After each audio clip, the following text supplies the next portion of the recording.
Broadcasting from Millennium Student Center at the University of Missouri, St. Louis, and online at umslradio.org.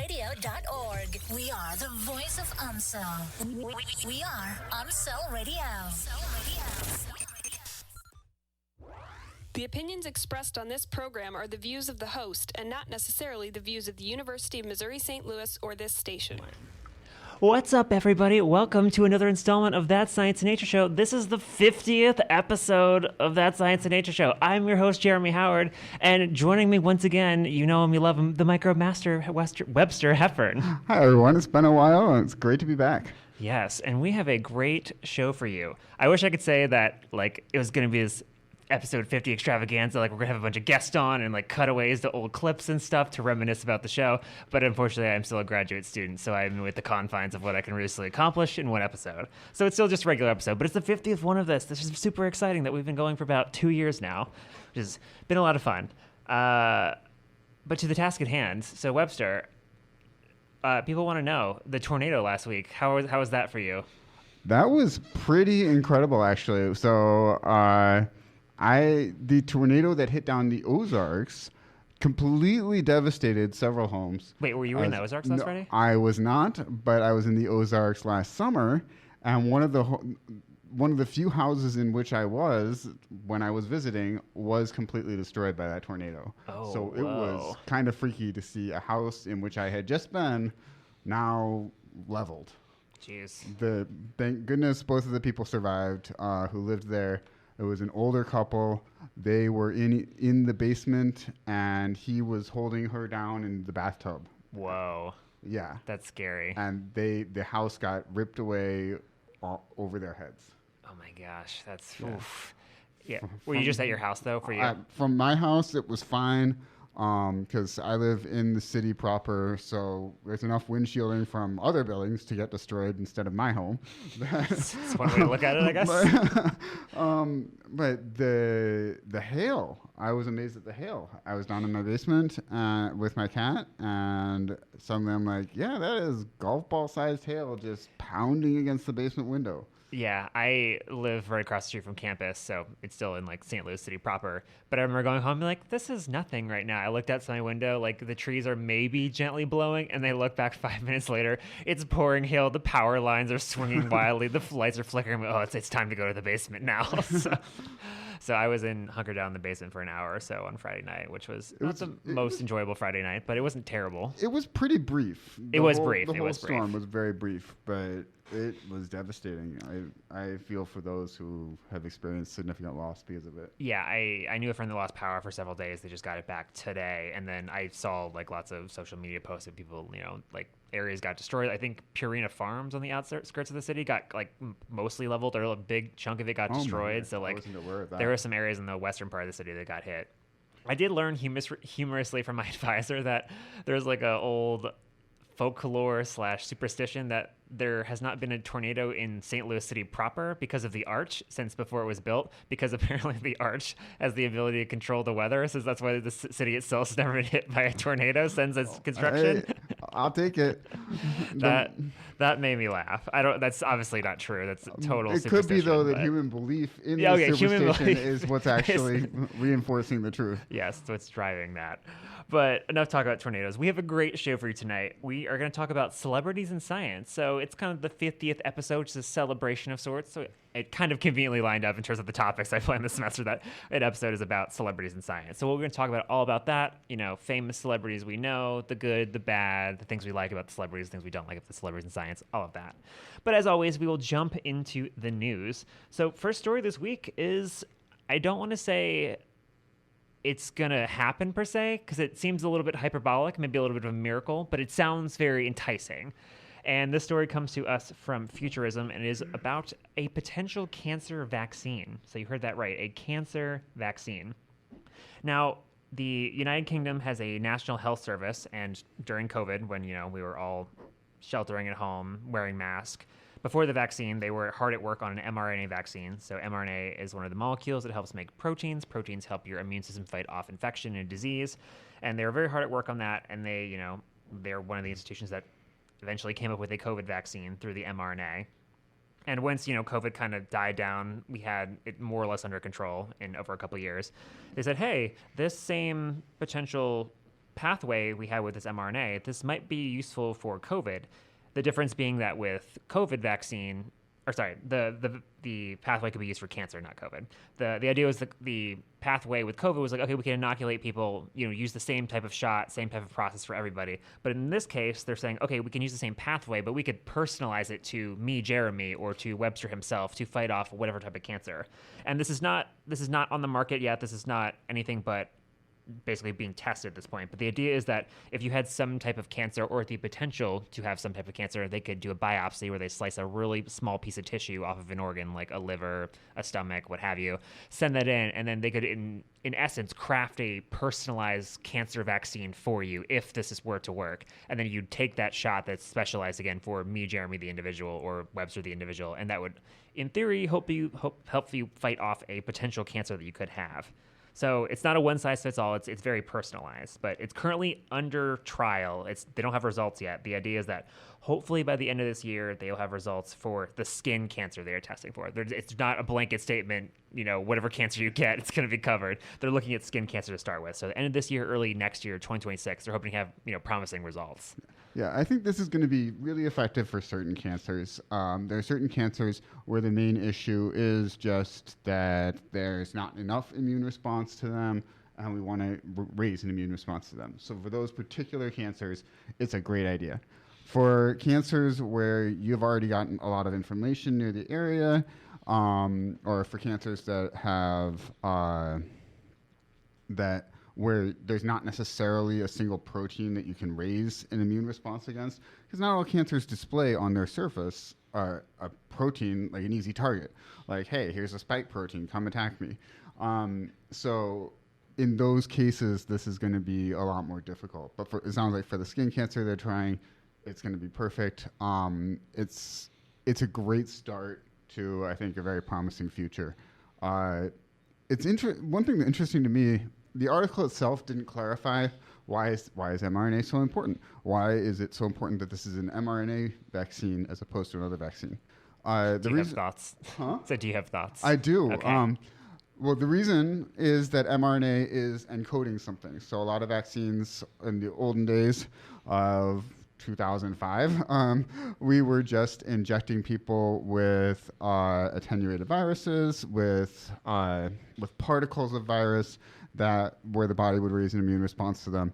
We weren't encoding proteins inside the body for the body then to raise an immune response against against these proteins that it was encoding itself. And so the advantage of an mRNA vaccine is you can get just such a sweeping, strong immune response, especially B lymphocyte response, which the B lymphocytes are the ones that make antibodies. Those are the things that swarm all over your body, and they find the targets. And mRNA vaccines are perfect for this because the mRNA vaccine itself goes all over your body, is made everywhere in the body, is made a lot of places in the body, or it's making a protein in a lot of places in the body, and then you can raise an immune response very easily, very readily. There's another kind of vaccine that was also tried during COVID. It wasn't an mRNA vaccine. It was was it a lentiviral or adenoviral vector? I can't remember. It was like a viral I'm not vector. the person to answer this. There was a viral vector vaccine. I think Johnson & Johnson maybe was using that one. That approach would also work because, again, they were putting nucleic acid material in the body and having the body make a lot of the protein and having it raise a response against something where it was encoding it, and therefore you got this exponentially amplified amount of antigen for the body to attack in the first place. Mm-hmm. That's what's so important about this being an mRNA vaccine, because we could always make cancer proteins. We could always excise a little bit of tissue, raise the tissue, make a ton of cancer protein. But you can't just inject a body with a bunch of protein. You can inject a body with mRNA and have it make protein that it then raises a response to. Yeah, I think the one other important thing to point out before we move to the next story is that this doesn't suddenly eliminate your need to take care of yourself. So it's not like I can do whatever I want because I'll just get a cancer vaccine. Like, you still should eat well and exercise and, limit stress and, limit toxins in your body. Those types of things are still important. I think maybe an important thing to think about here is money. These vaccines are going to be expensive. Any personalized medicine is going to be very expensive. So just because the cures are out there doesn't mean that you can afford them. Right. That's a good takeaway.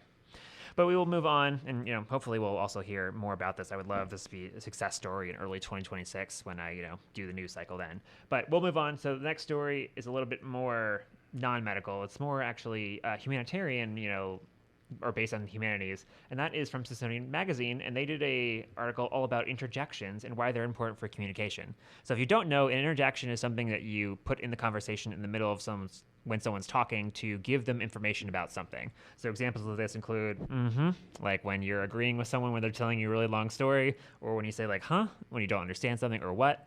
Or something like when you don't know what to say next. Like when I do this podcast and I don't know what to say, I'll put in filler words like and ah. We all do it. We've done it during presenting. We've done it in conversations with other people. It's a constant thing we do. It's just part of being human.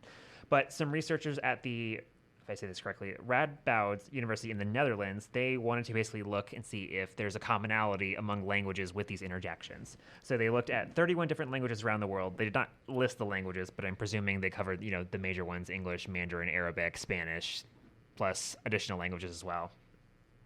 And they basically found a bunch of commonalities that those interjections I mentioned, like and and huh and what and those are all kind of uniform across languages. Now, of course, not every language literally says or They have their own version of that. But the idea is they break it down into there's words that signal a pause. So like the or the there are words that signal confusion, or if I fail to communicate something, you'll be, huh or what? Like you don't understand what I'm trying to get across to you. And they also have, again, telling the listener, the person who's telling the story, engaging in conversation, that I am paying attention to what you are saying. Please keep going. Please keep speaking. Yeah, and you guys can't see in the radio room here, but I'm using a lot of interjections even as Jeremy is talking, just with my body language. And they did a cool experiment here to see how important these interjections are. The experiment was, if we give the listener another assignment, if we make them focus on something else as opposed to what the storyteller is doing, like let's make them count how many times the letter T is used. And now the listener is not using the interjections to give the storyteller feedback. Suddenly the listener thinks the other person is a horrible storyteller because they aren't giving the appropriate feedback. The feedback with interjections, they have both the verbal and the nonverbal, but if you take both of those out, it actually totally messes up communication. They found that it was like night and day how unclear the story was to the person listening if the person listening were disabled from using interjections. Yeah, the article mentions the study that Webster just described, which is sort of a classic stuff from the 2000s, where they had students do what Webster described, one where they're focusing on task and one where they're not. And they found that the people who had to focus on the task, so counting the number of times the letter T was used, which already sounds very mentally taxing if I were on the receiving end of the story, but they found the storytellers gave much shorter and much well-crafted stories because they're distracted by the fact that the person that's listening to them is also distracted, so it's like derailing them. So interesting little find there. They also mentioned two little sort of juicy pieces of information, is that first, interjections are actually what allow people to be fluent in a language. So the ums and the uhs and that actually helps, build fluency if you're learning another language, because everyone does this across all of the languages.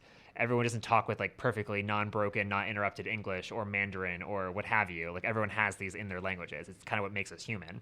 So don't feel so bad, if you give a presentation, you say a lot of like and that stuff when you're presenting. That is part of being human. Yeah, if you hear somebody who's learning English and you hear them using a lot of these interjections, that's the person who's going to be fluent someday. Yeah. Because my husband, he speaks fluent Chinese. His English fluency developed so fast, and he uses huh and and what all the time. Yeah.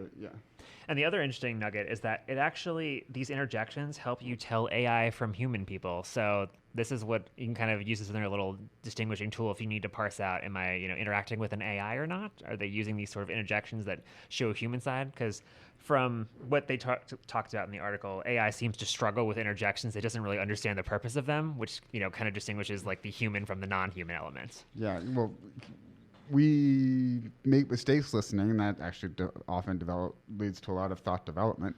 AI doesn't. It doesn't. If it makes a mistake listening, it's typically not aware that it's made a mistake listening.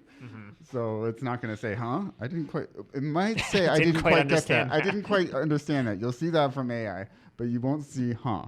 But that might be a good place to start, actually, with the AI. When you have the AI would say, "I didn't quite understand," start making it say, "Huh." Make it learn that "huh" works for that. Yeah.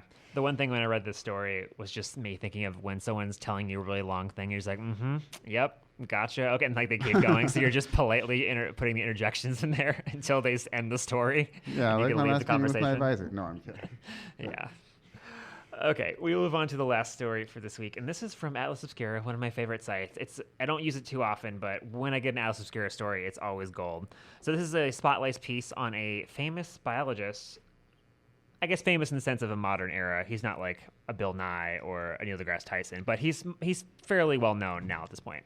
Anyway, this individual is Taram Nayar, and he is from India, and he is known as the Fungi Whisperer, and he makes music with mushrooms. Now, the listeners are probably like, oh, I know what this is. He is using mushrooms as psychedelics to, induce a state of artistic creation and then making music from that. No.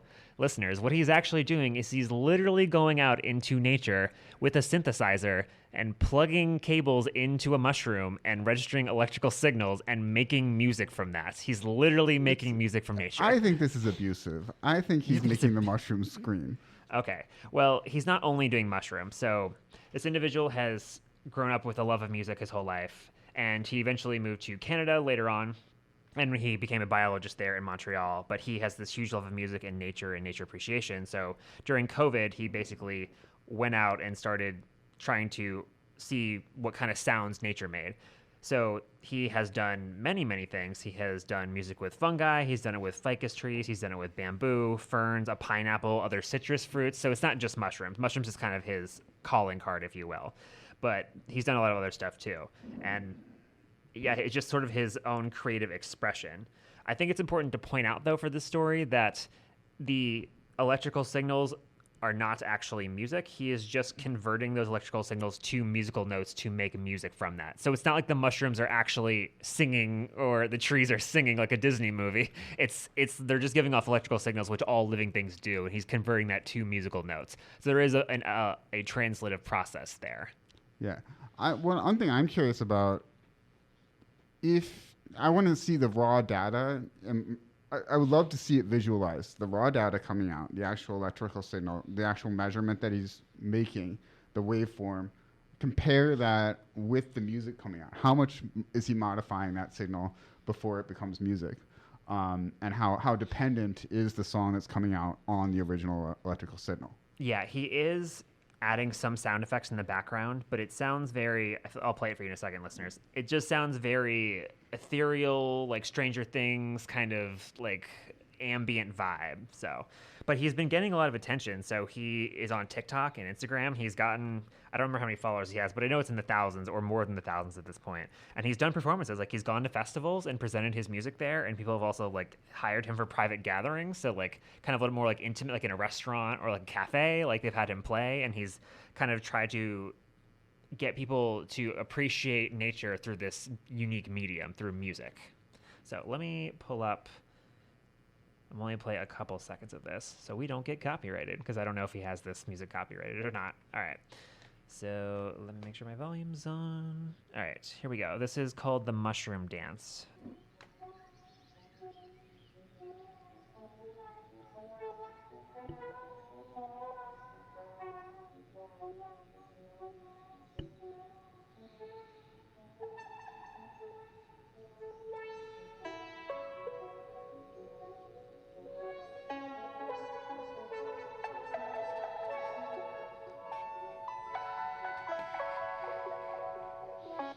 Okay, so yeah, it goes on from there. But that's the essence of what he's producing. So again, using these electrical signals to make musical notes with his synthesizer, and adding his own sound effects there to basically create songs. I think this is so cool, Webster. I already went and followed him on Instagram as soon as I read the story. Oh, I think I'm going to follow him as well. Actually, I wasn't able to hear it on my phone that clearly, but now you've played it on your computer. That sounds pretty awesome. Yeah, it's such a unique, cool connection to nature that I would never in a million years thought about.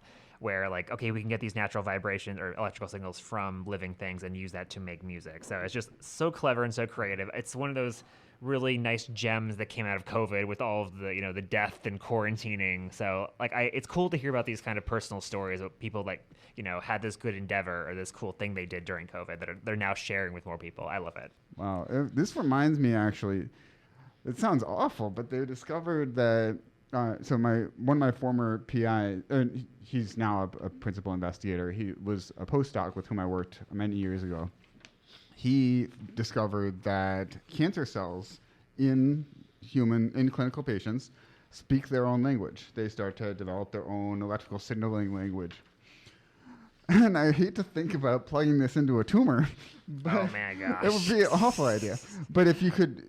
For instance, we culture cancer cells. We grow these cancer cells in culture, and it would be interesting if he could find a way to listen to actual cultured cells. Right now he's doing it in the totally. Would you call this in situ or? Like in a test tube versus out, like. Yeah, because. I guess it could be. I would say it's in something like that. And maybe you could even use it as a gauge of. Is there the same level of harmony in our neural cell culture as there is in a normal brain? Or is there the same level of harmony in our fungal cell culture as there is in a fungus in the wild? And so use it as a gauge of how closely you are emulating the natural situation. Mm-hmm. All right. Well, that's going to wrap up the news. We will take a short break, and then we'll be back with topic of the show on celebrities. Stay tuned. Hey Tritons, want to share your voice with the UMSL campus community? If you've got an interest, passion, or story that you're ready to share with the world, UMSL Radio provides the support you need to make your debut.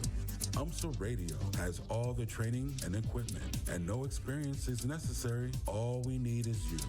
All students, faculty, staff, and alumni are invited to join us at our station.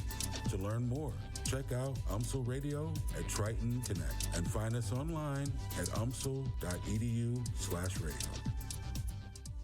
Hey, if there's any guys out there that's just looking for a brotherhood or just, Instagram and Greek life, come talk to Kappa Sig. You can always find the brotherhood on Instagram at Kappa Sigma UMSL.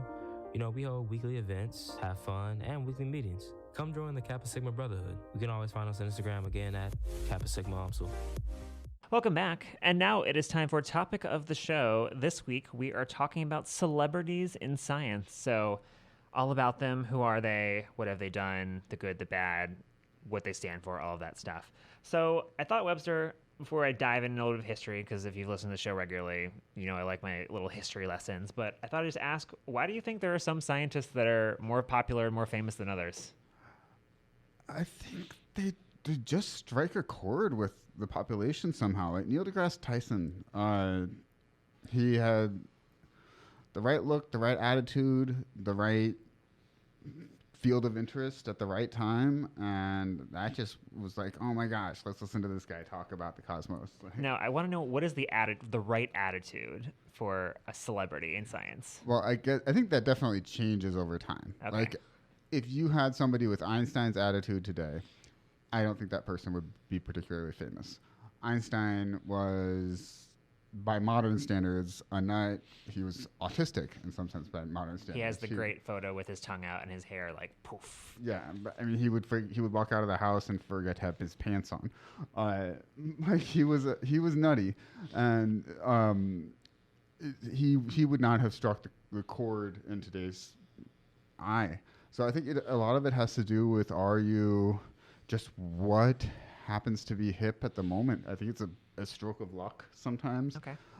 You need to like people. That's a fundamental thing. You need to like people. You need to get along with people. You need to want people to have knowledge. Okay. That's the one common thread. But beyond that, I don't think there can be one, because culture itself changes. Okay. That's an interesting answer. I don't think there's a right or wrong answer. I just was curious on your take before I dive into some history, which I think is going to encompass several of the points you brought up. So not the most extensive history I have here, but because the history of celebrities in science is not like the most, widely researched topic. People would most likely just look at fame and celebrities in general. You found some good articles, though. I did. But in terms of just the general overview, so the early records, as it were, on celebrities is pretty much based on, did you do something really famous to revolutionize science for the time? And the examples they give are Charles Darwin, who, in the biology realm, this is a name we hear all the time. He wrote The Origin of Species and, crafted the theory of evolution. That's a huge foundational biology topic for us in the ecology, evolution, biology realm. And this was in the late 1850s. And this blew up. Like, he became public property in magazines and cartoons. People loved talking about him and almost caricaturizing him just because of how big this was. And this shook everything because of how people thought the way things were created, because it's clashed with religious beliefs and that stuff. And it's so much so that his offspring, with his fame, had to deal with his fame. Be like, oh, you're the daughter or son of Charles Darwin, like the famous one, right? And they're like, yes, probably. And the same thing happened to Einstein's kids. I mean, everybody knows who Einstein's kids are, or everybody always asks them. So there's Darwin, there's Einstein. Yeah, Einstein's the second example. So in 1919, he came up with the theory of relativity, as well as the E equals mc squared, very famous physics stuff. And he became a celebrity after this, the word of his discoveries spread around Europe, and then eventually he moved to the U.S., and he was recognized, at like events, like movies. There is a story of someone who tried to come up and cut a lock of his hair off because they wanted a piece of Einstein because of how big of a deal this was, how much he sort of shook up the world of science with this discovery. So these sort of earlier, I say earlier relatively, of celebrities in science are more like, did you have a big earth-shattering discovery that really moved the field? People know your name because of how big this is. And we still reference these names today, even though these people have passed away. And so those are kind of what about Galileo? I don't know. I don't have celebrity status for being killed. Yeah, that's a different kind of thing. But he was pretty big. He was. And then the second sort of era is when we have more of a media explosion. So when we have radio and TV, this comes in a lot because this now has a medium from which to spread the information. It's not just, oh, I heard about this discovery on this city over here. It's now like, okay, you have a medium that can get to everyone relatively quickly. So two examples from this are in the 1950s. We have Fred Hoyle, who is an astronomer, and he was really famous for his BBC radio lectures on this astronomy topic. And he was just devoted to this public broadcaster. People loved the way he talked. They loved his charisma. All of that really came across to people. And in the 1970s, in America, we had Carl Sagan, who was an astronomer, and he was really famous for being on The Tonight Show with Johnny Carson. Again, very charismatic, knew his stuff, but people liked him because he was a very likable guy. He is an interesting story. Did you read that he was denied tenure at Harvard? I did not hear that. So this guy, as big as his celebrity was, he was denied tenure. He was denied membership in the National Academy of the Sciences. So for his celebrity, he actually, because I think maybe the scientific community found that his celebrity was premature. He didn't have a big discovery as big of a discovery as Einstein did per se. And they didn't respect him for he was a sellout in some sense. So the tables have changed a little bit, not just in terms of who becomes a celebrity, but how the scientific community responds to them for becoming celebrity. And that's a good point, moving into sort of the third, I guess, echelon or era. And this is more when we have these bigger media superstars. So we still have radio and TV now, but we have the internet. And with the turn of the century, scientists were kind of almost labeled, they could be stylish or sexy, is the research I did. So they could be these cultural powerhouses. So they're really dominant in the conversation. There's only a handful we talk about so often, like we've listed, Neil deGrasse Tyson. I'm trying to think of other ones. Now I'm blanking on ones. Fauci, yeah, Fauci's a great example. But again, like names we bring up a lot. And, these people, depending on what they want to do with their fame, they might still do research. They might go on to sell books. They might produce science documentaries. They might lobby for the government using their status and power. But, they can kind of go in any direction, maybe good or bad, depending on how you view that. And they may even not be an active scientist anymore. Like I mentioned, they might not do research. They're just like, you know what, I'm on this platform now. I can kind of do whatever I want. I don't know if Bill Nye does research anymore. It seems like he's just like a spokesperson. I mean, I don't think so. Steven Pinker, I don't know if how many people are aware of who Steven Pinker is, but he's a big celebrity kind of psychologist kind of guy, and he's famous. He has a kind of rock and roll hairdo. He at this stage of the game, he's I won't say he's colloquial, but he's much more theoretical. He's not out there doing experiments anymore. He's just enjoying kind of saying what he thinks might be true and steering the field in some ways that way. He's escaped the pressure to publish. He's escaped the pressure to go through peer review. Let's put it that way. Yeah, he doesn't have that same level of scrutiny that other people do. So I thought now we'd go through some famous scientists, and I feel like this is weird because of the whole media divide. And by media divide, I mean like before there was a lot of media like radio, TV, internet, and after there was. So like some of these people are famous, but I don't know if they're like a celebrity in the same way we traditionally think about celebrities. But I thought it was still cool to mention anyway. I'm not going to go through all of them. We'll hit some highlights. So we have Copernicus in the end of 1400s, early 1500s, and his big thing was we had the sun is the center of the universe, not the earth. The Catholic Church did not like that, but he was well known for it because he came up with that discovery. We have, like Webster mentioned, Galileo, so in the 1500s and 1600s, and he was really big behind the telescope and making a lot of these astronomy discoveries. Again, a big sort of revolutionary idea. Charles Darwin, we already mentioned. We have Ada Lovelace, who is in the 1800s, and she kind of came up with a lot of the math and early coding, which would go on to be in modern computers. So obviously, we're a long time before a computer. What year was she? I'm not familiar with her. She is from. Let me scroll down. She was alive from 1815 to 1852. So the big thing she came up with was the concept of a loop, so that a system would do something over and over and over again until it is complete. Okay, so in algebraic topology, I was a math major in college. In algebraic topology. I don't remember if it was algebraic topology or one of my algebra classes, one of the advanced algebra classes I took, we were using rudimentary algorithmic loops without any particular coding language behind it, but we were using. So she was the first person who came up with that. Yeah, she was. That's really neat. Yeah, so even before computers, we had computer-like language through math. Sigmund Freud, so 1800s. Roughly mid-1800s to the roughly mid-1900s, big on the psychology of humans and what do these dreams mean and all of that. Well known for all of that stuff. We mention Freud all the time. Nikola Tesla, so came up with alternating current and early forms of the radio transmission. I don't know if people have heard that name before. Nikola Tesla? Oh, so you're I was like, really? I feel like that's a pretty big one. Marie Curie, so discovered, radioactivity. Fortunately, that was also her demise because of radioactivity's effect on the body, so she did not have the longest life as she could have. But she got the measurement of half-life. She did, and that's a huge discovery for Curie. For nuclear. Albert Einstein, which we already mentioned, theory of relativity, became a celebrity during his time. And then some other ones we have are Rachel Carson. So she did a lot of research on the adverse effects of DDT. So all the pesticides we were using for agriculture, for our food. She was like, no, these are actually really bad. We shouldn't be using these so much. And we still use them. We still do, but we now know better.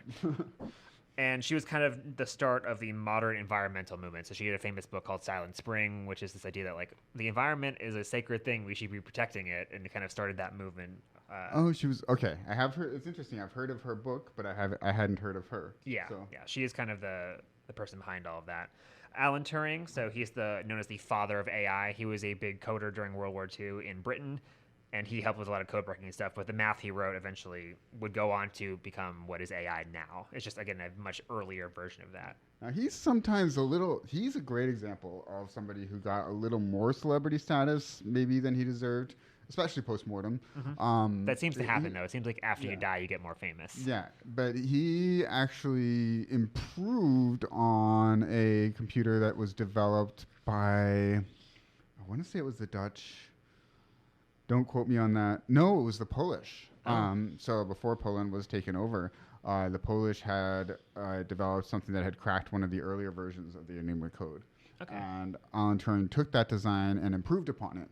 And the ultimate Enigma code that was cracked latest in the war was cracked by Turing's design. And that's why Turing got famous. But the polls, there was, I can't remember the guy's name. Again, the celebrity status clouds Yes.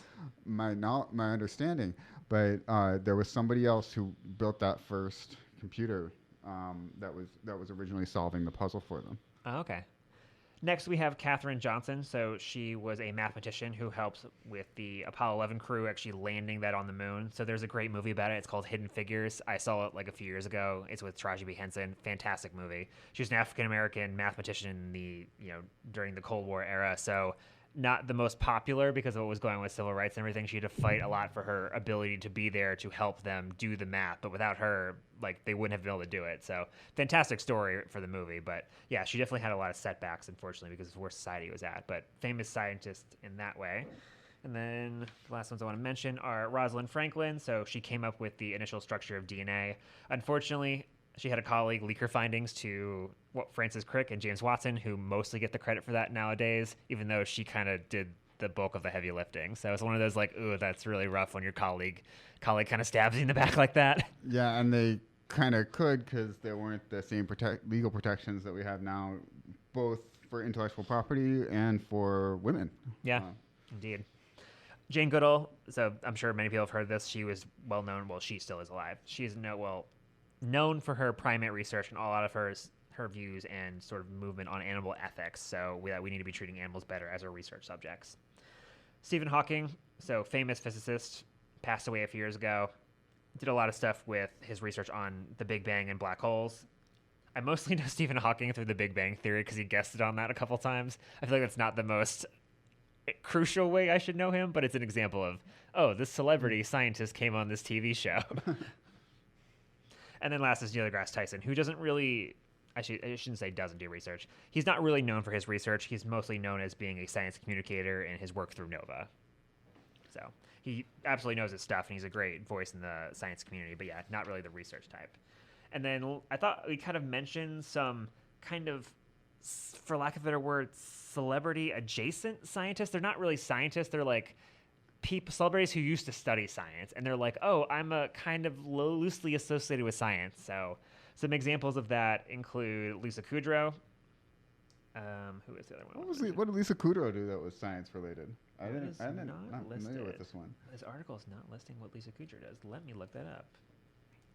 Lisa Kudrow, science. For those of you who don't know who Lisa Kudrow was, she was one of the Friends stars, correct? Yes. Yeah, she played Phoebe. Oh, yes. She has a bachelor's of science degree in biology. That's why. Okay. So, yeah, this is kind of what I mean. Like, they studied science, but they went on to do something more like acting or performing. Natalie Portman, so famous from the Star Wars prequel trilogy, love it or hate it. That's what she's from. She has her bachelor's degree in psychology from Harvard. So, again, science kind of affiliated. Dr. Ken Jeong, so if you know him from Community or The Hangover, those famous TV shows and movies. But he was an actual doctor. Like, he has an actual medical degree, and he is actually still licensed in the United States. So he's literally a doctor, and he plays one on TV. He's a funny man. He's really funny. Next. Rowan Atkinson, famously known for Mr. Bean and many other comic movies. He has his master's and bachelor's in engineering from Newcastle for his bachelor's and Oxford University for his master's. So engineering, not a field to sneeze at, but he's well known for being an actor. I kind of wonder with a lot of these did the science drive them to the arts? Like, what did we do to them? Did it push them out? Yeah. Those are the big ones I want to mention. So kind of, again, celebrity adjacent in terms of, or science adjacent in terms of celebrity. So they are famous, but they're not really famous for their science. They're famous for their acting. Yeah. I mean, who knows? They would have been famous for their science. Probably not. It's hard to know. It's much easier to become famous as an actor, interestingly. I don't think. I'll bet they had the pastime of the acting, and they studied the science because they were being responsible people. They were saying, I'm not necessarily going to survive with a career in acting. I should have a degree that's a quote unquote, not necessarily a backup, but going to be my main career. And then they got lucky.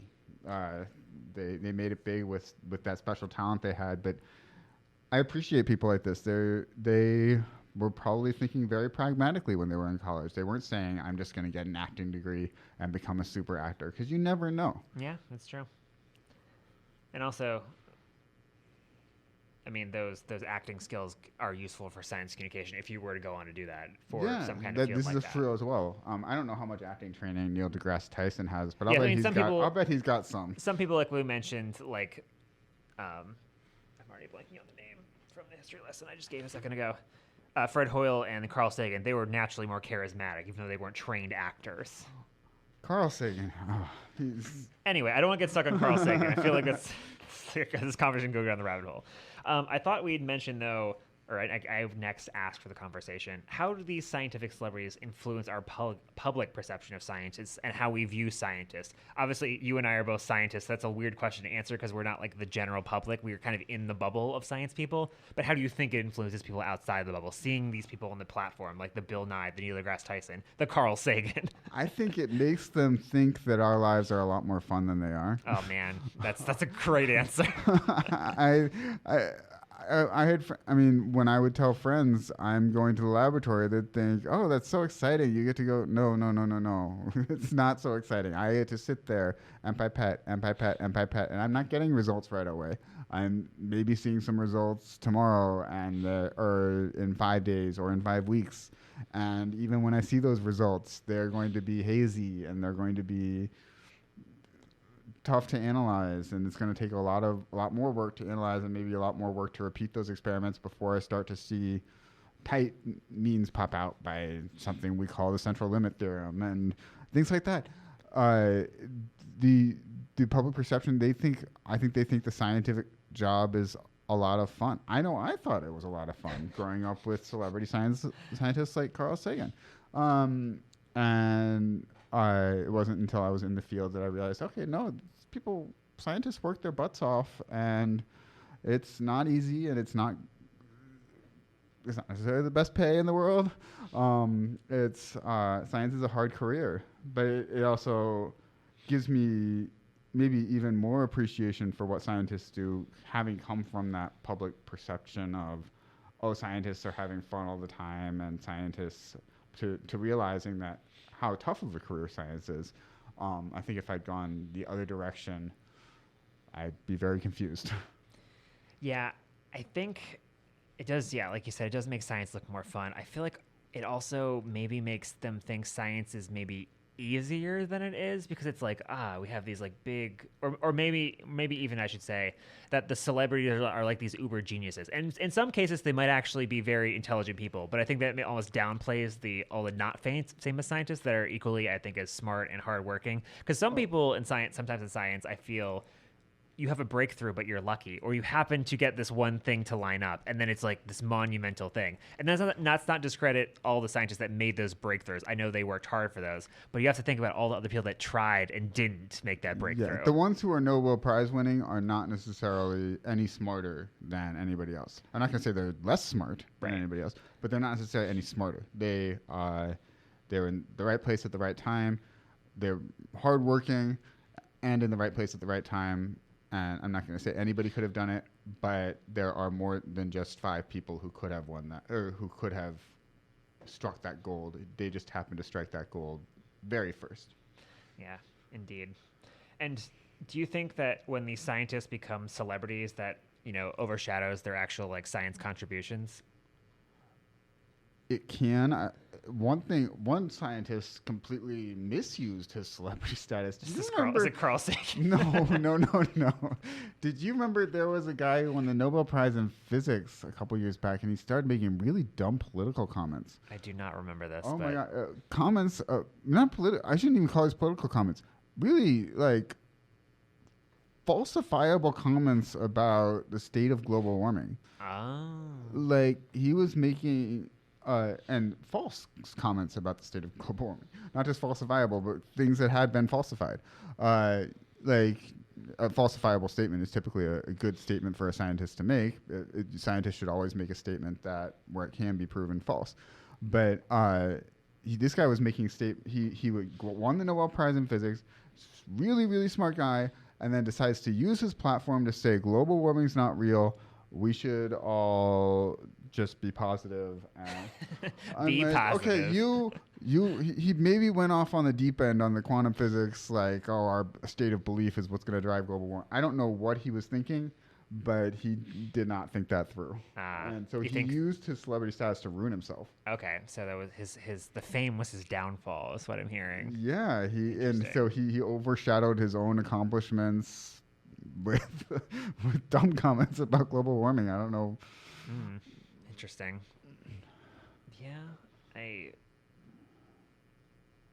Yeah, I feel like depending on what the scientist wants to do with their fame, I'm kind of answering the question of will it overshadow things. I think it can. It depends on what they decide to do, or if they decide to keep doing research or not. Yeah. Well, I have no idea what Neil deGrasse Tyson ever researched. I don't either. I think he's like a spokesperson.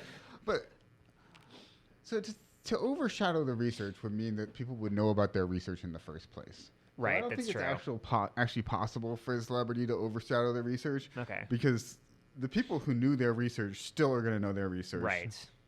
You just now have a lot more people knowing them, just not necessarily for the research. Yeah, I was going to say people know you for you're famous, not Yeah. you're a smart scientist who discovered blah, blah, blah. But I don't think they're losing any of the research clout they had, except Carl Sagan. Except for Carl Sagan.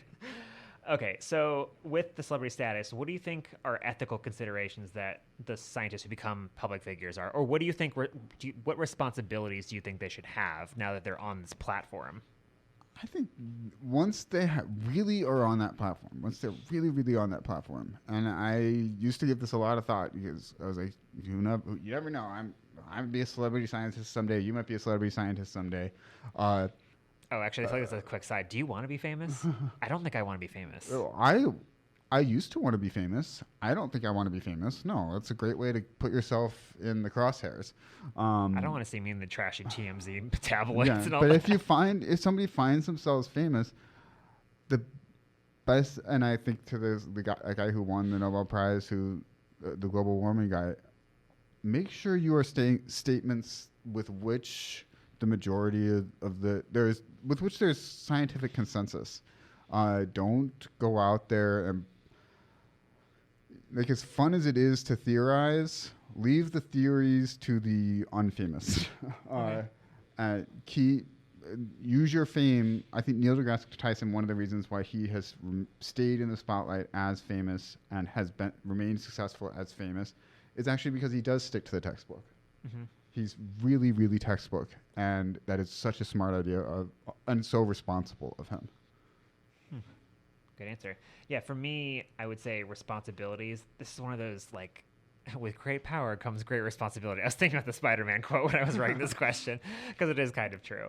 But I almost feel like when you get to this platform, you have to realize that, like, what you say in the public eye matters. Like, if you want to make up a bunch of stuff, people will eat it up, and there will probably be a good number of followers that, like, take your advice if it's medical, or believe that, We've never seen that happen. Oh, yeah, that's never happened in human history. People have never used their position of power to manipulate people. It's never happened before. But I think people have to realize when they reach that point that, like, what you say and does matters. And even if you didn't want to be a celebrity, you're kind of now in the public eye, and that you have to be a little more careful.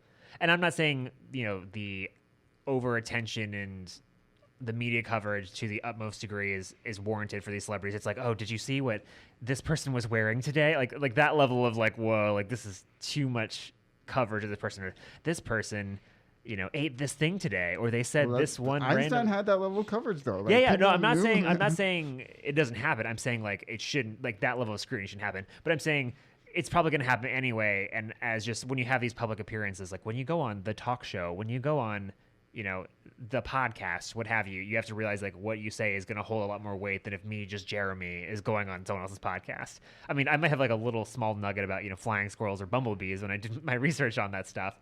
But, like, I'm not going to be able to like, pivot and change it, like, thousands of people's minds by saying something, because I don't have that status that people like Bill Nye or Neil deGrasse Tyson or Carl Sagan have. Well, one thing we do, actually, everybody has power, though. Even the people who aren't celebrity scientists, and I think memes are a great example of memes. how.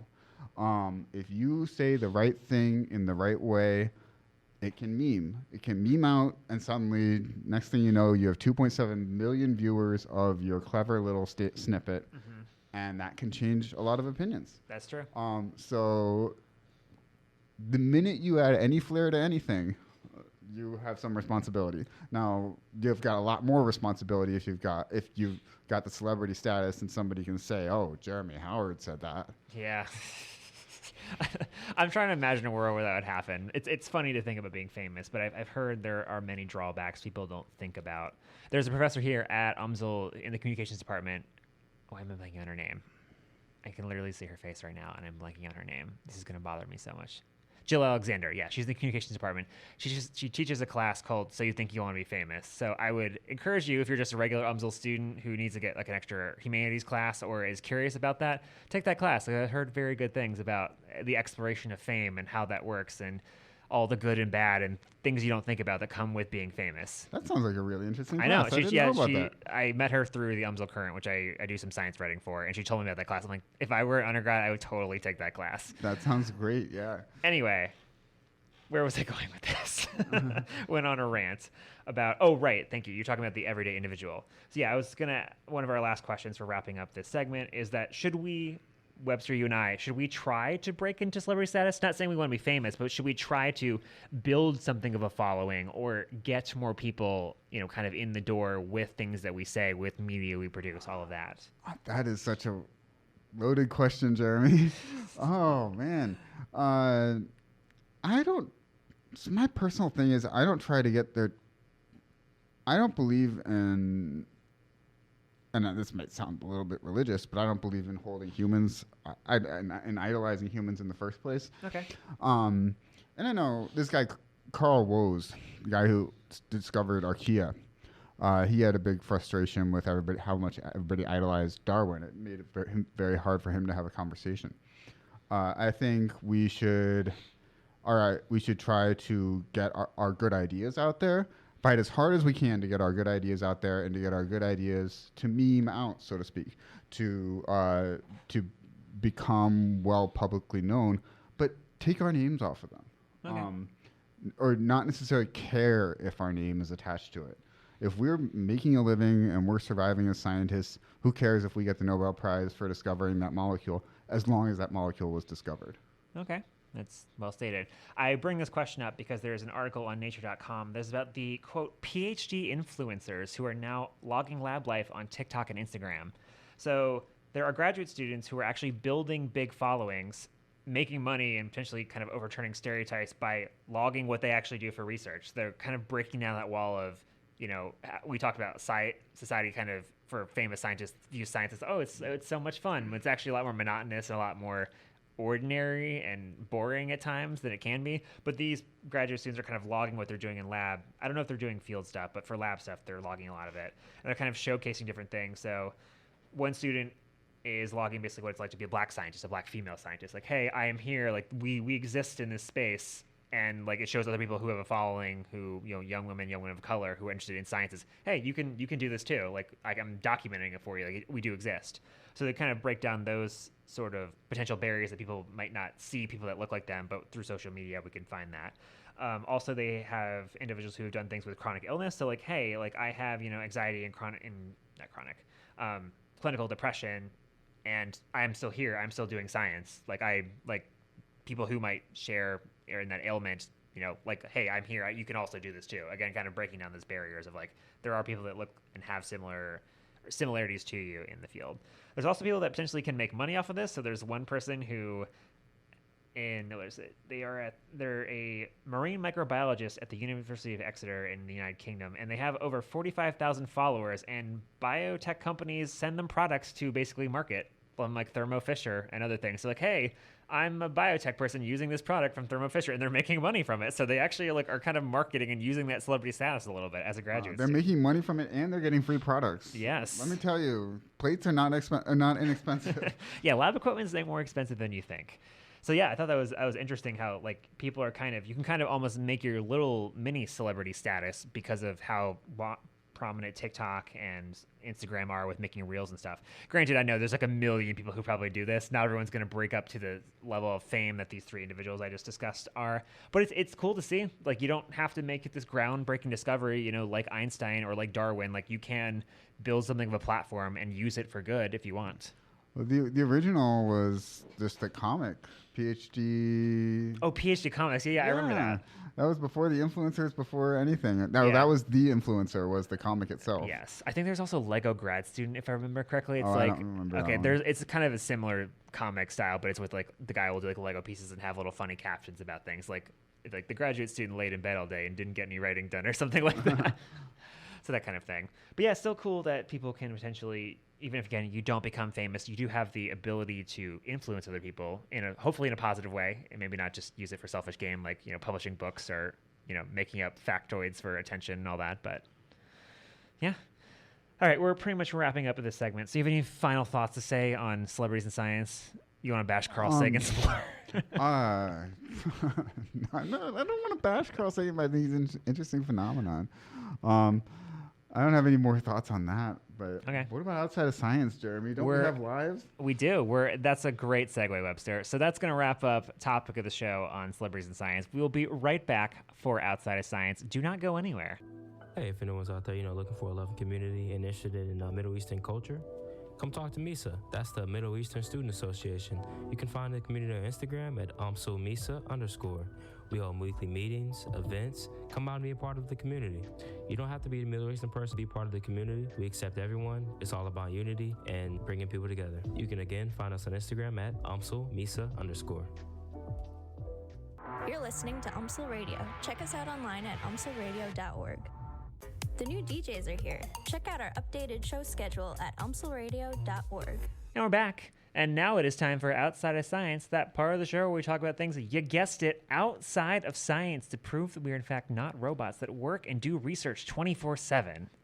So Webster, it's been a minute since you've been on the show. What have you been up to this winter?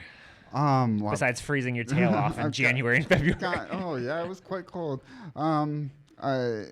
Especially early January. That snow was crazy. It just stuck on the ground. I know. It didn't go away. I did not enjoy it. I like snow. I don't like frigid cold.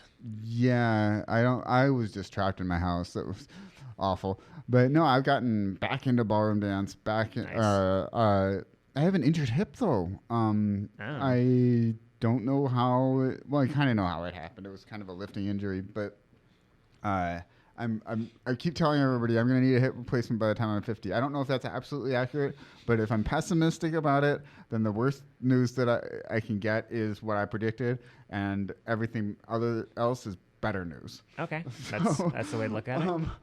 But aside from having an injury and all that, I've been trying to go out to dinner more lately. I have a new friend. He loves to go out to fancy restaurants, and I'm like, wow, there's actually a lot of restaurants in the city that I haven't tried yet. Yep. So on his dime, I'm going nice. I was gonna say that was the question I was gonna ask next. I'm going to enjoy some nice meals over the next couple months. So nice. That's fun, and of course, everybody, as it's getting nicer, go to the botanical gardens. That is the coolest place in the world. Yes, I second that. Botanical Garden's absolutely beautiful, especially as it's now getting warmer and the days have gotten longer because we've gone through daylight savings now. Absolutely. Anything else? I don't know. What about you, Jeremy? What's going on in your life? What have I been up to lately? So since the last episode, a little bit more indoor intramural soccer. We have our last game, probably our last game tomorrow. We're on the playoffs now. Our team has played really well, but I'll be honest, Webster, I love our team, and we have tried so hard. We are going to get destroyed tomorrow for the last game. I'm sorry. Because the team is international students. They have played soccer for years. It is very obvious from their coordination and camaraderie. Like, they're on lock. This is me. For intramural sports, my philosophy is let's assemble a bunch of grad students to do something fun together. Who else on together. your team? So it's Raj? Me, Raj, Soren, who Soren is away on field work right now, so he will not be there tomorrow. Oh, no. Miraj Soren, Balaji, who's a new PhD student this year, Garrett, Samir, and then an undergrad named Jorge, who was a free agent. Like, people can kind of sign up for intramural sports as like free agents, and then if they're like available, you can kind of like pluck them and put them on your team. So Daniel's not playing with you guys anymore? No, Daniel's not playing. Daniel has done sports with us in years since he's been gone. Okay. But yeah, it's been fun. I actually ran into Daniel the other day. Oh, nice. Where was he? It was out in the Grove. Okay. Yeah, that sounds right. Based on where I know he roughly lives. But, he's doing well? Oh, yeah. He seemed to be doing... He's still working with the garden. He's a good guy. I feel like... So, everybody kind of announcement, I am leaving the program with a master's. And... Daniel is a really dedicated student, and man, I feel like he should have had my PhD slot in some senses. Like, he's a really, really good student. I don't think you should discredit yourself because that's everyone's journey is different. So Well, I like him a lot. I hope to see good things for him. I think he was a great sports player too on your teams. yeah, I hope I run into him. I haven't seen him in a while, but obviously he works and I'm still here, but we are paths often cross. But I'm sure it will.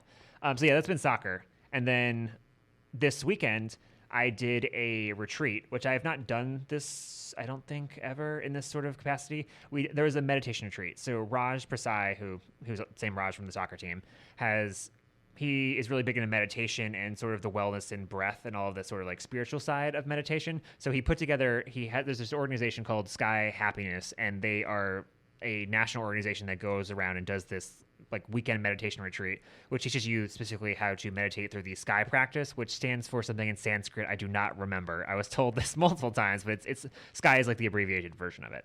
Anyway, but it's a weekend retreat, and it was Friday night before the tornado, Saturday afternoon, and then Sunday afternoon. So it was like 3 days. It was me, a couple of other grad students who I knew, like Julia and Alejandro, which she just started in the program this semester, and then a bunch of other people I didn't know, for the most part. So we 3 days together, and we did a lot of like meditative exercises and a lot of like, I don't even know if team building is the right word, but a lot of like group exercises exploring kind of like personal topics and how we view the world in relation to happiness and stress and all of that stuff. Sounds really nice. Yeah, it was really cool. It was definitely different. Like I tried meditating like years ago, just like I just close my eyes and like sit there and breathe. But this is way more structured and involved. It's almost like doing a set of exercises through breathing. Like you have a set of breaths and you go through certain poses with breathing, and then it's like you do a little bit of rest. So like it's very structured, and the idea is like if you want to implement this into your life, you can, because the idea was, you know, food and exercise and sleep are components of health, but like the breath is a big thing for being able to control like your anxiety, for calming you down, for regulating your emotions, all that. So it was really cool to like learn all that, and I do want to implement it. I don't think it's going to be as rigorous as they're suggesting, because they want us to do it like every day. And I was like, it might be like twice a week. How many hours? Like, how long does it take? It takes like roughly 20 to 30 minutes. And so that would be kind of a lot to do every day, but 20 to 30 minutes. Well, for you, Jeremy, you do everything in a single day. Remember the mental health episode when we talked about Jeremy doing too many things? This is what Jeremy is trying to avoid, is like not filling his cup too much. I dialed things back from last year, but I do want to implement it. I'll probably start doing it in the mornings, because they suggested doing it in the mornings before you eat and, before the day gets going and all that. But I was like, okay, that's a little harder because I like go to the gym in the morning. So I'll probably relegate it to like the weekends. Like, okay, we slept in, we can have this good breathing and like focus on what I want to do for the weekend. So I do want to implement it. I just don't think it's gonna be like a rigorous everyday sort of thing. Anyway, but yeah, it was a really good retreat. Would recommend checking it out if you're interested in potentially, health and mental wellness and all that. Like don't knock the breathing. It's a really cool experience. You learn more about yourself, and it's just a cool technique that you can use anywhere: school, work, relationships, anything for regulating emotions and having a happier state of mind. So yeah, definitely recommend that. I think that's pretty much it for what I've been up to. Yeah. That's pretty much it. Spring break's coming up. I'm excited to stay here and do more work because I have so many things to do. Yeah, I'm going to go cycling a lot. Nice. That sounds nice. Take photos and put them on social so I can live vicariously through other people. All right. Any last things as we wrap up the show? I can't think of anything right now. I'm sure I'll think of a million things as I'm going to the car. All right.